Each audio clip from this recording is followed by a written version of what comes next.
The large dataset, example 1. We are going to look at daily mean temperature. What type of data is this? So if we look at the daily mean temperature here, we can see that it's numbers. So therefore it's numerical. It's also something that we measure that just happens to be given to one decimal place here. And therefore we could say that it's continuous. So the daily mean temperature is quantitative or numerical data, and it's continuous, and here it's given to one decimal place. Suppose we want to calculate the daily mean temperature for May. So in other words, here are the figures for May. These are the daily mean temperatures, and we want the mean of those. Now we're going to be looking at taking samples, but when it's in a spreadsheet like this, there's really no need to take a sample. We can just take all of the values and we could copy them, paste them over here, and then it's very easy to calculate the mean.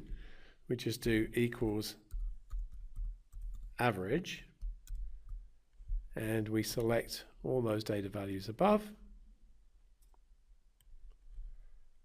like so, and this one here is our average value.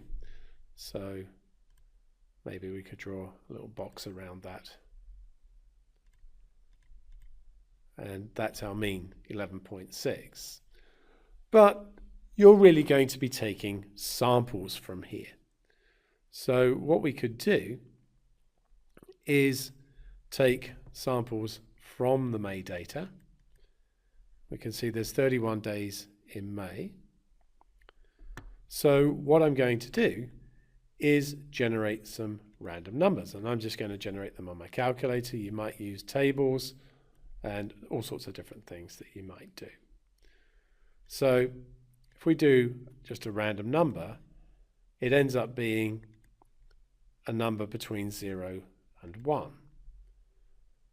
So if I did the random number multiplied by 31, and then whatever the number is, round to the next whole number. So 4.526 rounds to 5, 23.467 rounds to 24, and so on. So let's say we're taking 5 pieces of data. So we could take 14 when we round it. So the 14th of May. So what I'm doing here is using the day as my sampling frame. So saying 14 means I'm going to choose the data for the 14th, which is 10.0. And then we'll generate a second random number, and that's going to end up being the 5th. So we want the figure for the 5th, which we can see is 10.1. And then another random number,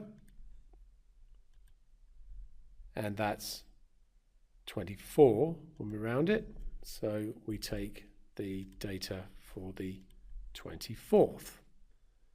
The 24th is down here, so that's 13.1.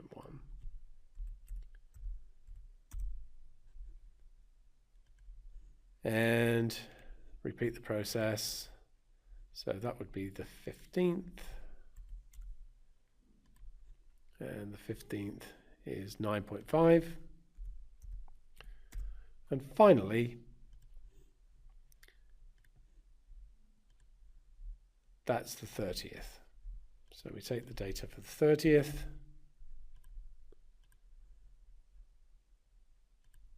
And that was 16.8.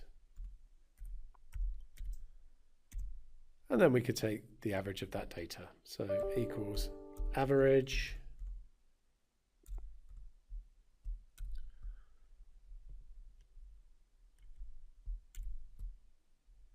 and calculate.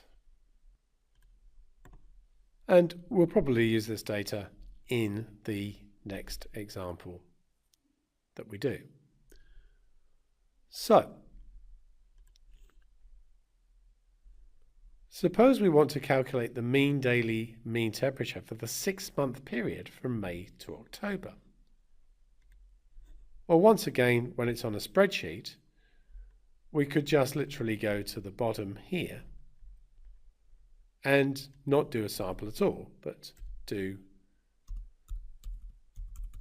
the entire data, the census, if you like. And so what we would do is go back to the top of the data and select it all there, all the way down to there.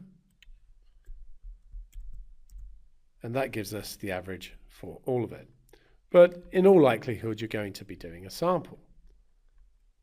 So what we could do is a sample of 5 days from each month. We could do just a simple random sample for every day here from the 1st of May right the way through to the 31st of October. We could insert numbers from 1 all the way down to whatever number is at the bottom there on the 31st of October, and we could generate random numbers to select a random sample of those. But of course, that could bring in the bias that they might not be evenly distributed. We might decide to take 5 days from each of the 6 months. And if we worked in the same sort of way that you work with a systematic sample, we could just take these dates in each month. Or we could do a true stratified sample, which is generate 5 random numbers for each month and take those dates in each month. So we've already got these dates for May, and then we would go to the June data and we would generate a random number, and we'll use the 25th of June. So we already have the sampling frame for that because we have the dates, the day part of the dates. Now, I'm not going to actually do that. It should be fairly clear how that's done. Once we get, because we've got 6 months, once we get the 30 pieces of data, we then just take the average of those. So the final question here, Josie generates 5 two-digit random numbers between 1 and 31 to get a sample of 5 days in May. Why might this not result in 5 pieces of usable data? Well, for the daily mean temperature, there isn't a problem. Every single day has a piece of data. But in the introduction, I pointed out some gaps in the data where it said not applicable or something else because for some reason that measurement hadn't been taken or hadn't been recorded. So it is possible for some of the data in this database that you'll generate a random number and it won't be usable. Now her problem is that she only generated 5 random numbers for 5 pieces of data. What you should always do is generate extra random numbers in case, for example here, that we ended up with 14 coming out twice, but also to account for missing data. You just move to the next random number if one of those situations occurs.